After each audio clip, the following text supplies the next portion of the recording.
Iranian here with a message for every single American who voted for President Trump. From the bottom of my heart, thank you. God bless President Trump, God bless the US military, and God bless America. We can't wait until Iran is free and we can welcome you back to our country with open arms and be the allies that we used to be before the Islamic regime took over our country in 1979. That's it. Thank you. Thank you so much, and God bless America.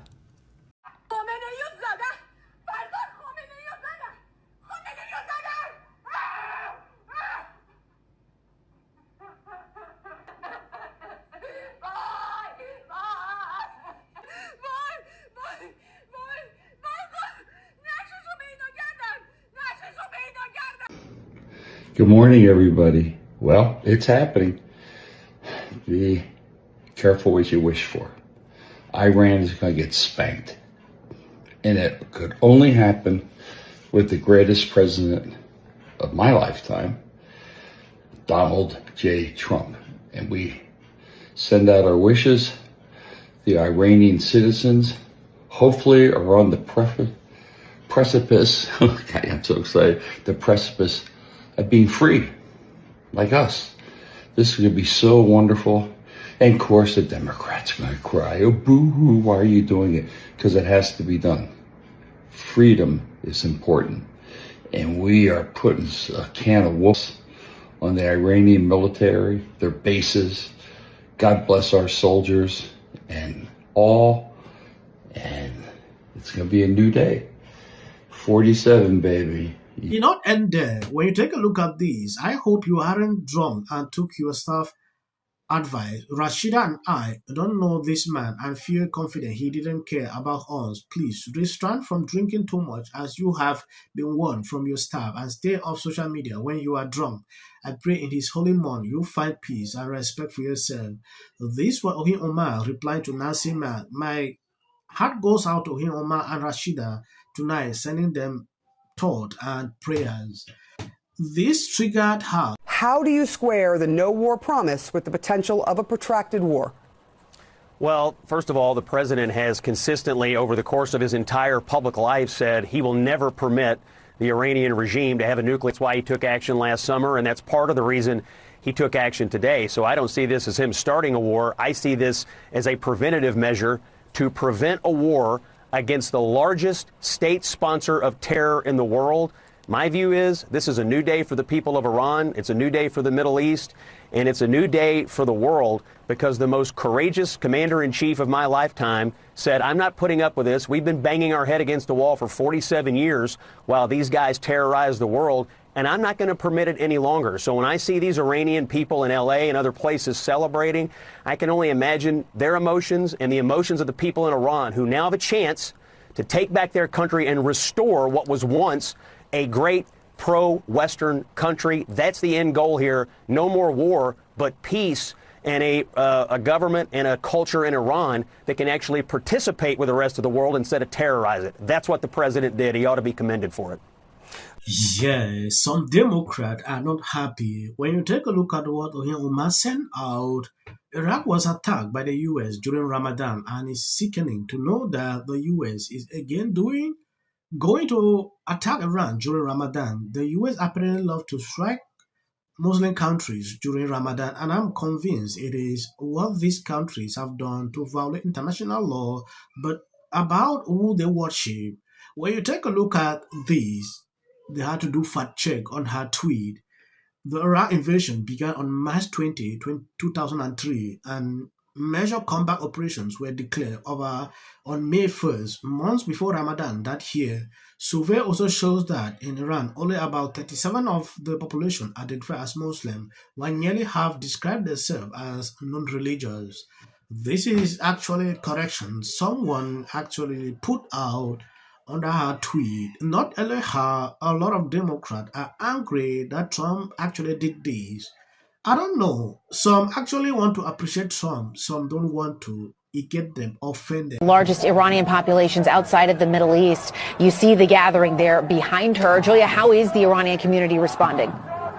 Stop! Well, this gathering has only grown, Jessica, over the past few hours, since we've gotten here. It has amassed a large number of people, and the celebration is striking. We got here just moments after initial reports, initial rumors. Ayatollah Khamenei had just started to trickle from Iran to this diaspora community, and people were jumping in excitement, hugging each other, crying, saying that basically they've been waiting 47 years for this very day, Jessica. It is the reason so many of them have come out here today. I want you to hear from one of them specifically, his thoughts right after learning that the supreme leader of Iran.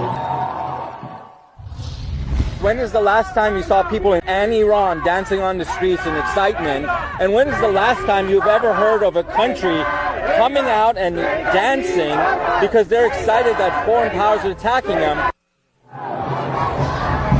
Now, the name of Reza Pahlavi has been at the tip of people's tongues here, Jessica. So these are very much people who are pro-Shah. They want to see a leadership emerge from Reza Pahlavi. They're calling for him to take over the reins. And their hope, they've told me, is that he would then lead a temporary government and hold elections in Iran, hold a referendum in Iran so that the people could decide what would come next for their nation.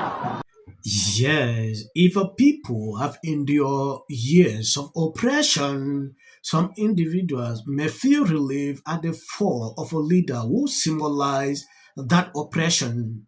That is a human reaction. However, this does not make foreign intervention morally or legally legitimate. Freedom does not arrive with the passing of a leader. Freedom comes from a system built by the will of the people themselves. External interventions often produce new instability, new dependency, and new trauma. It is easy to say, look at what Trump has brought to the world, but freedoms are not built through military operations. They are built through institutions, the rule of law, and social transformation. What both the left and right often oppose is not the passing of a single individual, but the chaos that regime change through foreign interventions can create. Okay, this is someone comment after seeing this couple celebrating. I saw this, I was like, I understand. Look into this. Majority of the people, are they happy or not? 81% of Iranians hate this regime and they want it to be changed. Not 61%, not 51%, not 31%. Nearly 81% want this person to be gone, and he's gone. So what happens next? Trump, Qasem Soleimani, reputation, now equals the supreme leader, combined with a couple different countries. How many people are on IRGC side? How many countries? Maybe a handful? Who's supporting them? Who? You don't think people are sitting there saying, well, about 180 countries are against you. Why? Because how many countries go around the world saying down America, infidels? Who says that? You don't think the president and his team wanted to negotiate with you guys to say, just say you're never going to have nuclear weapons? No, just for 3 years so you can be out and then we can get another Biden in and we can go out there and do all that stuff. So look, whether you're not happy about this because you're an anti-war person, which I totally get. Appreciate people supporting, sharing out the videos. God bless you abundantly. I will continue to always update, bring you informations like this, please. As of the short clips you see at the end, always you can skip. That is for the white algorithm. Explain what this is, the words. Well, apparently in this document, Our chamber is chanting USA. This is a sick person. The first lady. I was there, and it was as horrific as I thought it would be. She wasn't the only one. Look at SOT 35, CNN's Abby Phillip. But he utilized almost like these game show type moments where you're seeing awards being presented. They're just so disgusting. Of course, he chose Amy Coney Barrett for the bench. She was one of the justices who did not vote in his favor and did not shake her hand there, ruled against. All right, these little drama queens. Here's the video. He shook everyone's hand. Everyone. There's the Chief Justice. He did shake Elena Kagan. Here goes Brett Kavanaugh. And there's Amy Coney Barrett. All of them got their hands shaken to the point where they had to come back on the air and say this in SOT 33. But we should point out as he walks in, he's pretty close to the justices again as he comes down on the floor, that he did shake their hands there this evening. There were a couple of shots that they showed, one of them making it very clear, including Amy Coney Barrett. They thought they had such a juicy moment. No, that's not what happened at all. To get here and to press this country to the border. I stuck at the border. Go Trump! Go Trump! Democrats to stand for the slain passenger in North. Our first priority is Americans rather than illegal on either of those two. I think they took his bait. Can take away from the joyous moment as all Americans. And why are they putting a medal? Oh, he's already under scrutiny for 1,000 reasons. Viral Patel posted this on X. People on the left are absolutely losing their minds. Because now it's our job. I get suspicious when anybody, whether it's no one should be above scrutiny. I think that Whoopi Goldberg, you might want to think. Isn't that whole testimony? Don't use it as a person's home. It's very easy to. This is for the people in the United States who are terrorized and scared today. The country's in such emotional turmoil. And Republicans on both sides. So amazing. And wasn't it so great? Cosmically, it's putting negative energy and darkness into the world. She said people want intervention because without it, we